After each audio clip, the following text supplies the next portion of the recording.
Welcome to the University of Minnesota Rochester's 2021 State of the Campus Community Sharing. I'm Chancellor Lori Carroll. Yeah, agreed. We're going to do some more of that clapping. I'm so grateful you've chosen to spend this time with us today. I want to call your attention to our land acknowledgement. It's going up on the screen. Our accountability to the Indigenous people of Minnesota is part of how we live the land grant mission of the university. We are honored to have all of you here, and we are especially honored to have state and local elected officials. Would you all please stand and receive our applause as a symbol of our appreciation for your service? Mayor, Senator, Representative Plum, City Council, thank you so much. We are also welcoming new members of the university's Board of Regents to Rochester for the first time today. Regents, would you please stand? It's just so wonderful to have you with us.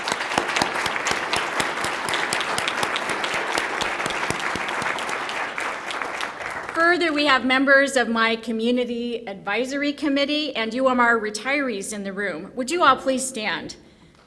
CAC, retirees, where's Jay? Thank you for sharing your wisdom.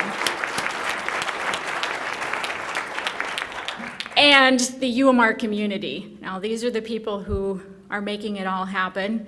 And I'd like first for my colleagues who serve collaboratively with me as campus leaders to stand and stay standing. Here you go. And our faculty, please stand. Those who are able to be with us today. And our staff. These are the innovators who are making things happen at the University of Minnesota Rochester. Whew. Serving heroically in this time. We have many valued partners also with us today. And so if you would please stand as your organization is called. Mayo Clinic. For the first time also, Google Cloud, Hormel, the Rochester Downtown Alliance, Ready, Rochester Public Schools, Kent is here, Diversity Council, the Chamber, DMC, the Y, the Mayo Clinic School of Health Sciences, Winona and RCTC. Partners make it possible. Please, let's applaud our partners. We are so grateful. Thank you. There are just so many of you who support UMR in so many ways, including the citizen advocates who worked for decades to bring a University of Minnesota campus to Rochester. So thank you, and thank you all. Since we gathered for this event in October 2019, over 5 million people have been lost to COVID-19, and many others to racialized violence. In this community, we have lost many who are dear to us. Let us pause for a moment of silence to remember family, friends, colleagues, and Rochester and University leaders who are no longer with us.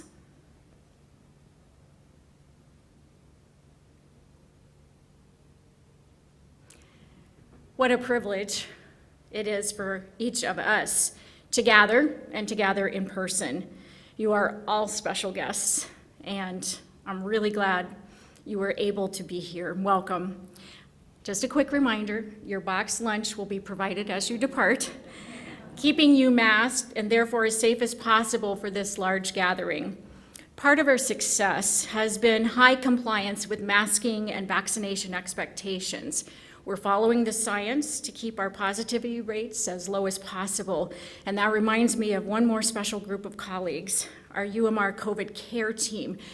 For much of this pandemic, they met every single day to provide support to this campus community. So thank you, COVID care team, for all you have done. Now, there's a yeah, absolutely. There's a not so trivial pursuit game on your table. I don't know how many of you were playing that or if anyone got them all correct, but if you haven't looked, please do look. You'll find there that yes, we are growing, up 13% from fall 19 to fall 21. And yes, we are sustaining the diversity of our student body, which is so very important to all of us. And yes, we have new facilities, the cozy nest for students and beautiful light-filled space for faculty and students to interact in our Center for Learning Innovation, thanks to the City of Rochester's investment and the work of many.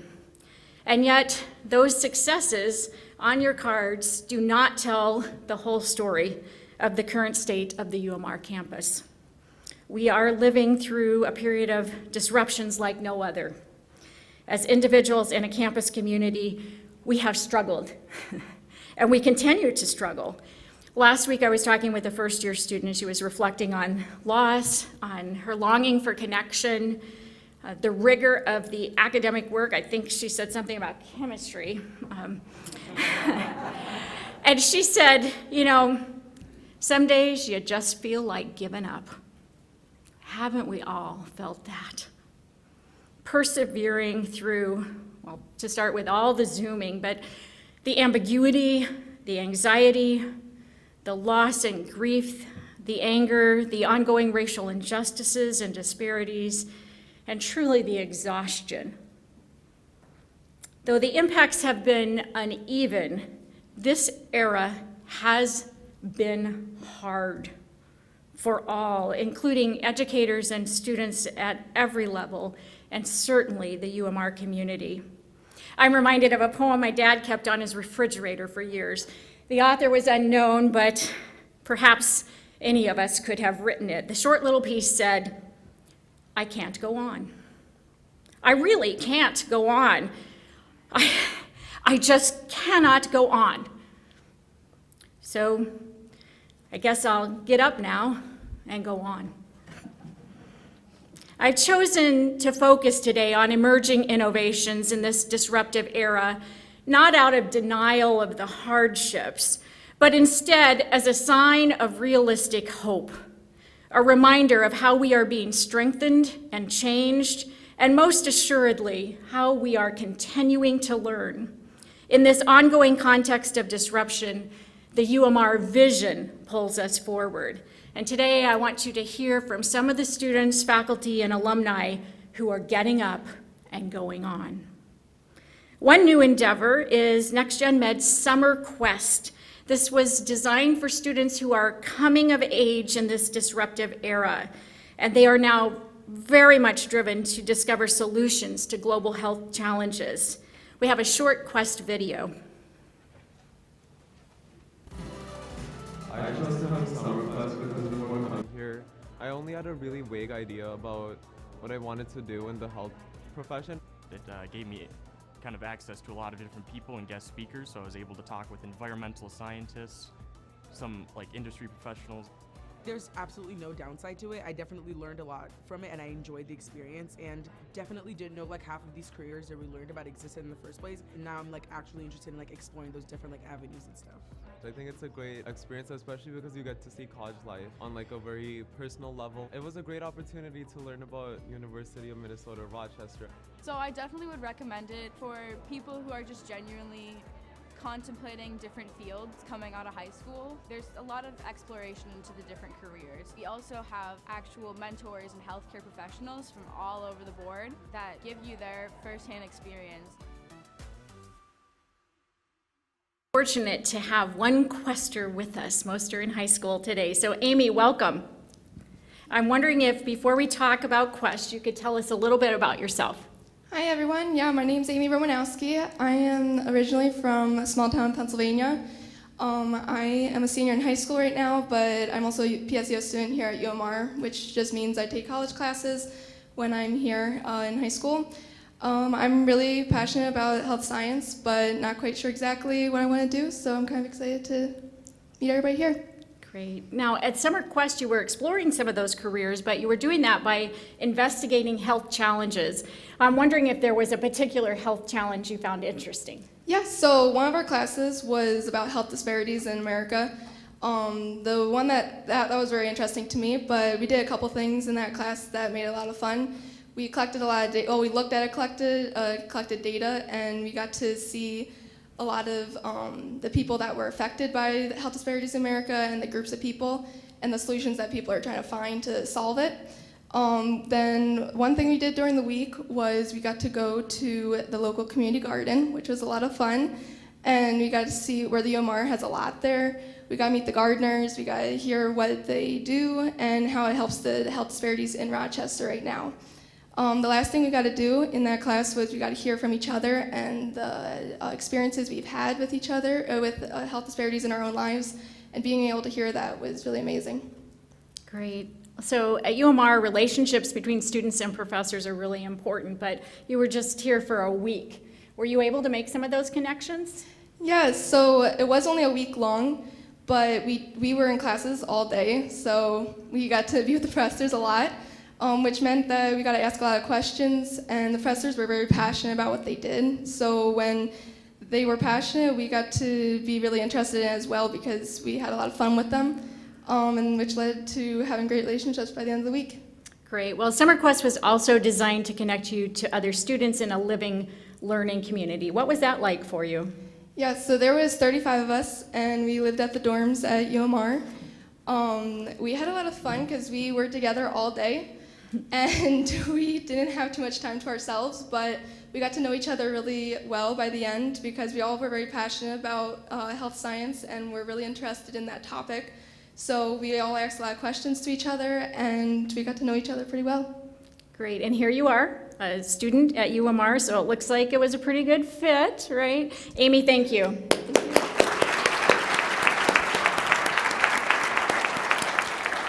So Summer Quest was a step toward yet another innovative program emerging from this disruptive era, Next Gen Med. This is an accelerated, industry-integrated version of our existing health sciences degree.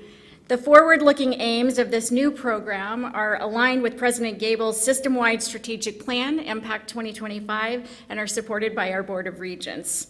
As the Educational Innovation Campus of the University of Minnesota, we have the opportunity to design, launch, and assess this pilot. And we're working on the project with our partners, Google Cloud to complete the higher tech platform, and Mayo Clinic to ready the internships.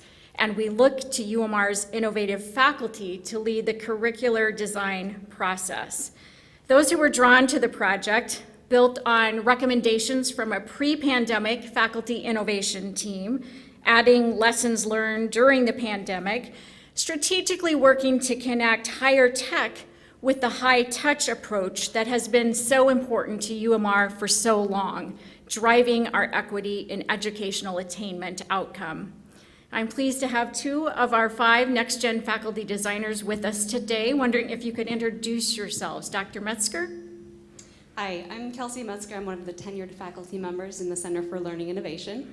I was drawn to UMR because of the intentional focus on evidence-based student-centered practices across the program, and for the opportunity to join an interdisciplinary research team that was investigating what works in higher education and being able to implement what we find out right here and also disseminate it more broadly.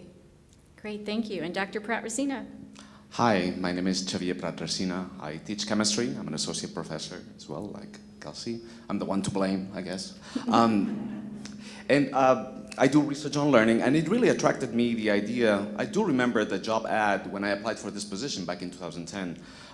It said the successful candidate must be comfortable with uncertainty. And probably I'll go back to that, but it really, the design of this new degree, it really brings us back to the very foundation of this institution. Yeah. Yes, now the intensive 2-week design period took place in June of 2021. And I'm wondering what it was like to be together with your colleagues for the design experience when we'd had so much time apart. Right, so this is about a year and a half almost of COVID. So it was very refreshing for many of us because we had to be creative, going back to the drawing board, and it was really great to see each other again, be present and be focused. We were not just a Zoom window, and I think that's a very important component on the creative. When we are designing curriculum, it was very refreshing again to be together again. Yeah. Yes. So as faculty, I'm wondering if you've had an experience like this before, or if designing Next Gen Med was completely novel. So yes on both counts. So in a lot of ways, the design process for Next Gen Med exemplified many features of faculty work at UMR. So we were taking a scientific approach to designing student learning opportunities and how we were going to assess outcomes. We were working collaboratively, so it brought together faculty from across disciplines and incorporated feedback from multiple stakeholder groups. And we were pushing the boundaries of what's known, right? Seeking to make modifications that would improve learning or create greater equity and outcomes, right? To do things slightly different than before and to see how it worked. So that was business as usual, but what was different was the scope of the endeavor. So this wasn't just a modification within one course to a particular module, and it wasn't even a redesign of a course sequence, but this was looking at the entire program and trying to put together a new route through our curriculum that had some significant structural changes. Great, so this will be a pilot. I'm wondering what you are hoping to learn as Next Gen Med launches.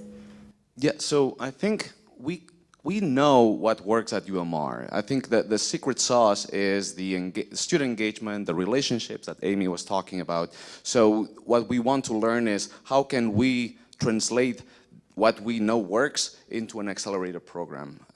And of course, making it easy for students, the type of student that work for. So yeah, we're really looking forward to try new things. Great. Well, thank you so much for the design work and everything else. And the other faculty design team members are Dr. Petzel, Dr. Marnett, and Dr. Anderson, who are busy teaching. So for some of us, this project has really been a source of creative energy and joy during an otherwise challenging period. So let's thank our faculty designers and all of our faculty.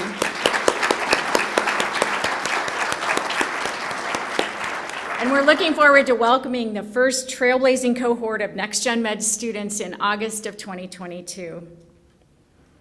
In her article, The Dual Pandemics of COVID-19 and Systemic Racism, psychologist and scholar Janine Jones calls to our attention an important element of this disruptive era. Says Jones, as systemic racism is embedded in all of our social and environmental contexts, it is easy to conclude that systemic racism and COVID-19 are not just coexisting, they are interacting to exacerbate negative outcomes for communities of color.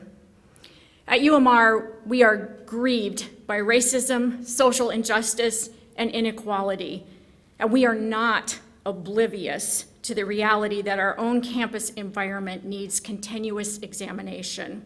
And that process demands that we listen humbly, reflect critically, and ultimately act. During the spring of 2021, when the nation continued to navigate a series of racialized and social injustices, two UMR faculty members, Yuko Taniguchi and Angie Mejia, began their innovative facilitation of an extraordinary endeavor, providing a safe space for Black, Indigenous, and other students of color to openly express their thoughts and feelings through poetry and visual arts. They developed a community art collaboration as a counter space. Dr. Mejia quotes other scholars, including Ong, defining that counter spaces are social spaces which offer support and enhance feelings of belonging. Two of the students who participated in that experience last spring will share their poetry and art with us today as part of our continued commitment to listen, reflect, and act. Their courageous expressions are now part of a deeply moving Counter Spaces exhibit at the Rochester Arts Center. As they gift us by sharing in this space, let us situate ourselves as listeners with much to learn from these voices that illuminate experiences in our community. And if you would introduce yourselves before you share your poem. Melody?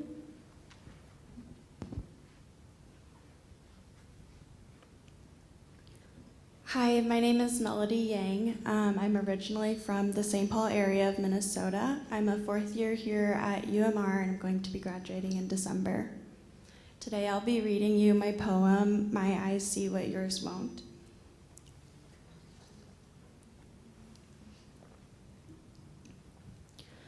My people come from the mountains of Southeast Asia. They crossed rivers and wandered through jungles to escape the ruins that your people forecast. A canyon in the shape of your combat boot scars the skin of my people, and the walls that surround us are no longer fences, but the linked arms of your forces. And like a miserable storm with no eyes to see how its rain gouged deep valleys from which my people can't escape, you too choose to be blind. Do you close your eyes at the sight of your consequences because you are ashamed or because you believe you aren't to blame? With my eyes, I see you take from my people and the others that you've dragged here to build this hill that you'll die on. I see you fetishize our women, our food, our clothing, our customs, all while trying to make us throw away our culture and adopt your carefully cultivated menagerie of stolen traditions. Why do you stay silent? Are you pretending not to hear the microaggressions when your friends say, "I really like Asian girls, they're smart and submissive"? Like that's supposed to be a compliment? Who are you trying to fool, me or yourself? Don't think I don't take note of when you mock my people's accents. I see when you drag your eyes to enforce your slurs.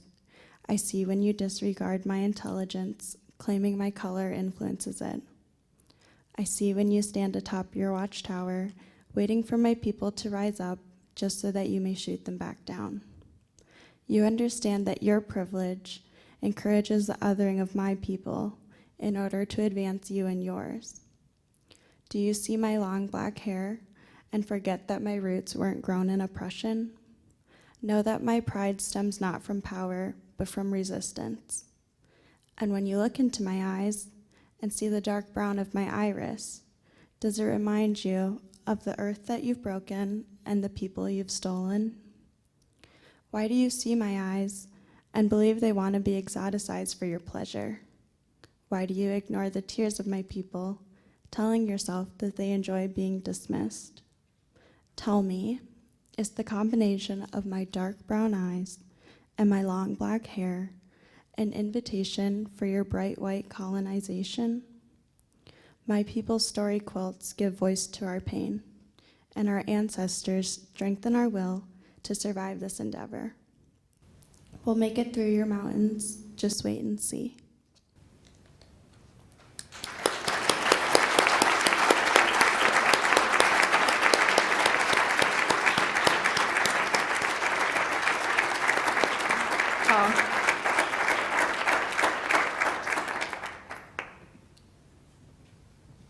Hello, my name is Paul Koch. My hometown is Austin, Minnesota, and I'm a third year here at the University of Minnesota Rochester. So I'll be reading for you guys my poem entitled Mime. Am I a mime? Do my gestures of frustration present as dramatic flares of entertainment?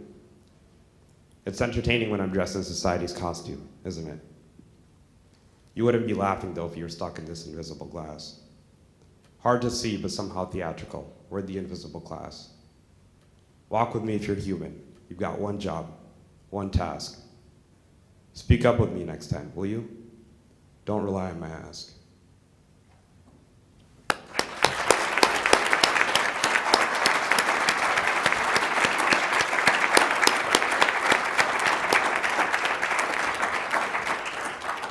Melody and Paul, thank you for sharing your poetry with us and your pain. There's so much of the work to counter racism is in our use of the most powerful of human capacities, and that is communication. So, Melody, I heard you say, why do you say stay silent? And Paul, you were imploring us, speak up with me next time, will you? Those words will linger with me, and I am sure with others. I'm wondering what you hope this audience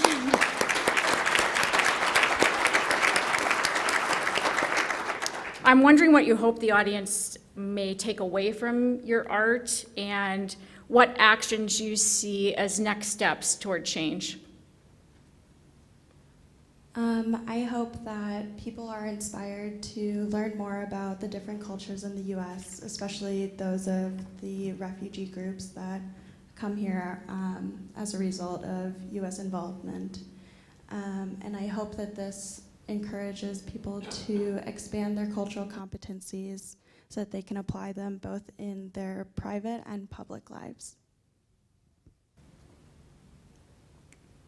I'll piggyback off of that. And actually, I'll begin by saying what I hope the audience doesn't get. I hope you guys aren't entertained by this. I hope this is not just another exhibit or another event that you went to.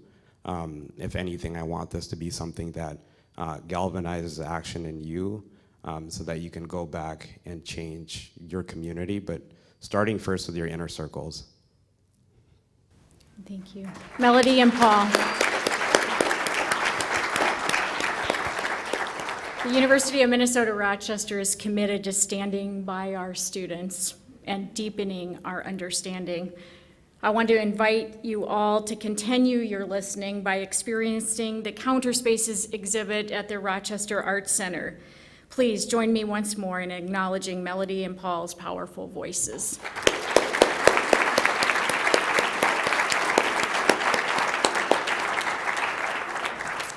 Now, just before we take your questions, we want to honor the work of UMR alumni during this disruptive era. They are living, breathing examples of the UMR vision, seeking solutions to the grand health challenges of our century. First, let's hear from 2018 graduate Brady Zell.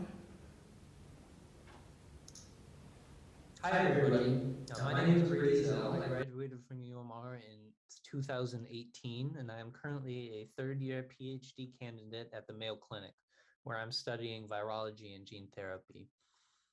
My studies at UMR were really valuable for my current field because it gave me the opportunity to have these hands-on research experiences that were necessary for me to get into graduate school and do the research that I'm doing today.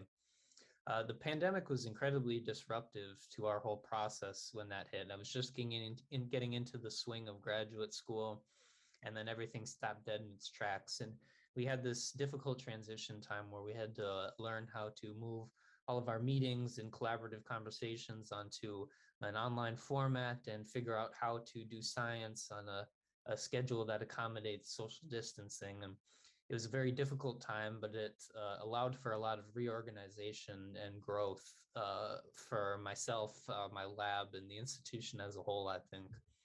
Our lab is currently working on research in creating vaccines for viruses and diseases like SARS-CoV-2 and Ebola virus, for example.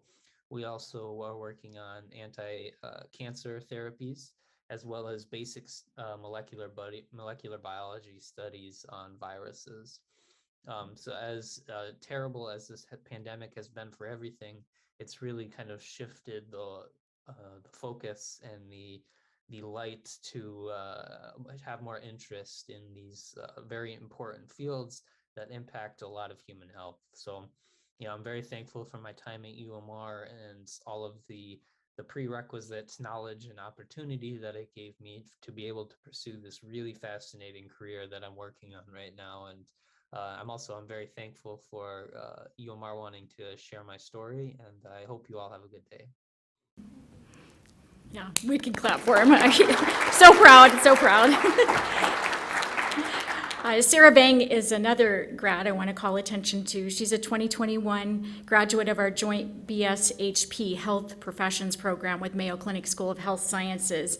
And Sarah is a respiratory therapist, and she and many other UMR graduates have been serving on the dangerous front lines of COVID-19 patient care.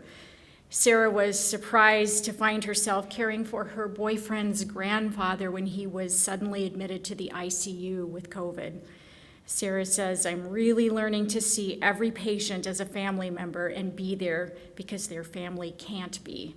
Now, if you want to read her full story and many others, it's in the latest copy of The Kettle, our alumni magazine, on your table. Feel free to take that with you. We do have time for a few questions.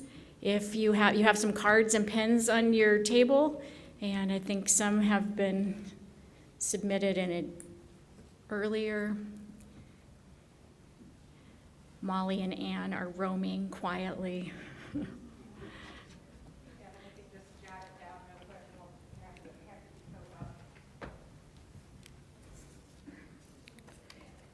All right, this is for Melody and Paul.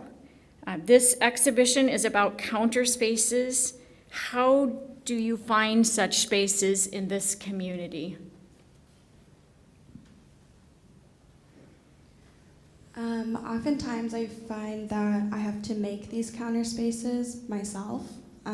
So when I'm seeking a counter space, I am able to find a few people who I feel I can cultivate this counter space with, but I do often find that it is something that I have to self-construct, and it's not necessarily something physical. It could be just something metaphorical. It could be just a group chat or a small conversation in the hallway, but these counter spaces are definitely something that I have to build on a daily basis.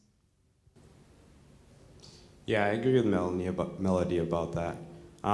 This time around, though, or this last year, we were lucky enough, we had some professors, Professor Taniguchi and Dr. Mejia, and they created a counter space exhibition for students to come and write poetry. For us, it seemed like just a workshop, but we didn't realize how cathartic it was to have other students that were able to relate to what we were feeling. Great, okay, thank you. I have a second question, and this one is for Amy. We know you're taking classes as a high school student, but do you plan to pursue your degree at UMR? There's a right answer, Amy. Yes, I am actually. I actually applied already, so I hope to definitely stay here and get to know everybody. And have you heard from our admissions department yet? Okay, great. It's pretty cool. They're pretty cool people. All right, good, good. Are there other questions?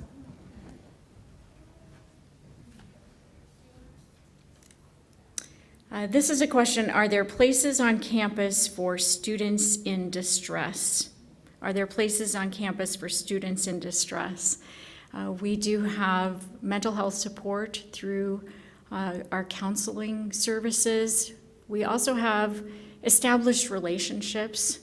This was really hard during the separation, but with our success coaches, every student is known, and with the close faculty relationships, we're also able to create spaces in which students in distress can talk to their coach or their faculty member as needed. I wonder, faculty, do you have anything else to add about students in distress and spaces or places?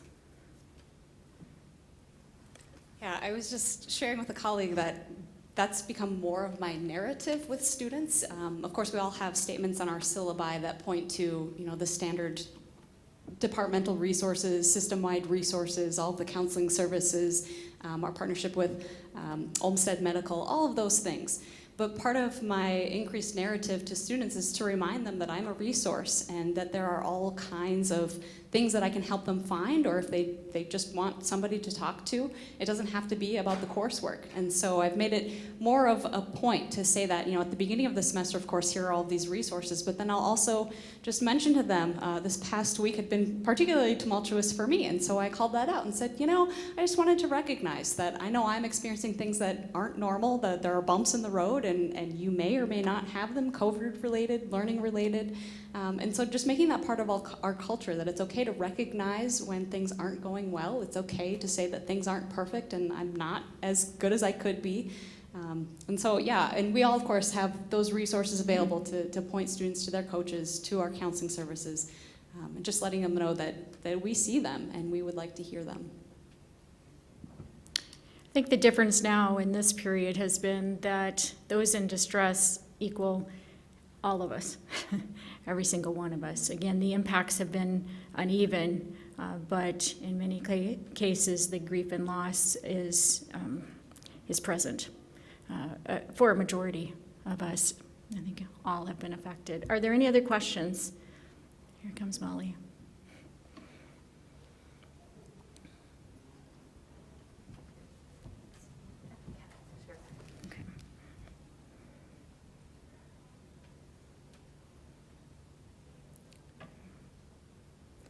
Well, I have my glasses, but I'm still decoding.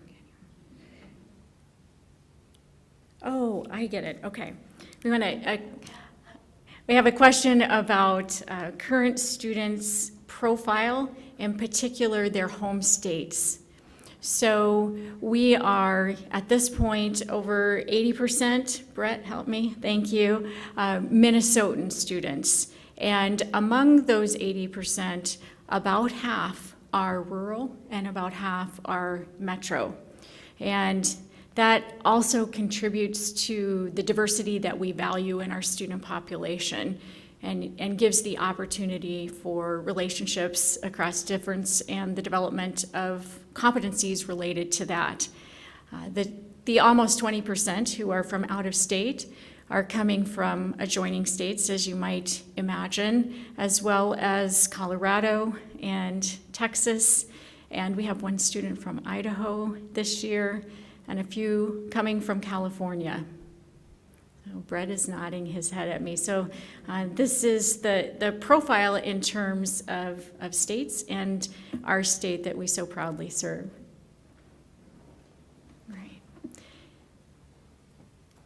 Any other questions? All right, we'll be around after. Oh, we do have one.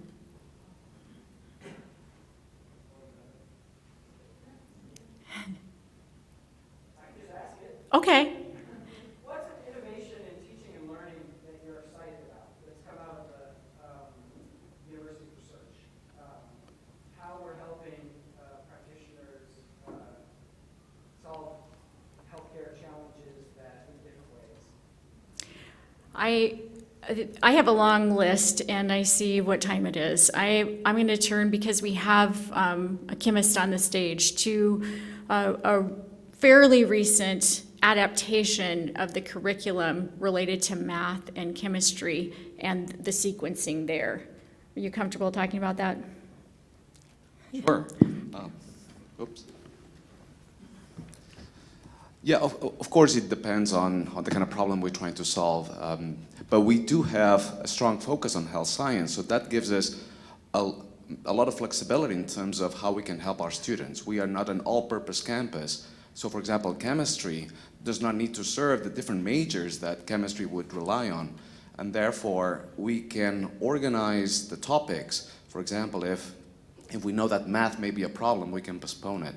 And if we know that connections to biology, because our students do have that focus and interest in health science, is very important. Therefore, we can bring it up front. So that focus on health science gives us a lot of flexibility in terms of pedagogies, in terms of curriculum design, and that's just to give an example, of course. Great. All right, thank you. Anyone else? All right, well, this Rochester campus of the University of Minnesota is a campus of care and innovation. We are grateful for our community of partners and supporters, and honored to continue learning in this era of disruptions. Community leaders, advocates, regents, benefactors, advisors, partners, colleagues, thank you for coming. The state of the UMR campus is solid. We're doing what we wish for all of you, building resilience, innovating, and moving forward, learning as we grow.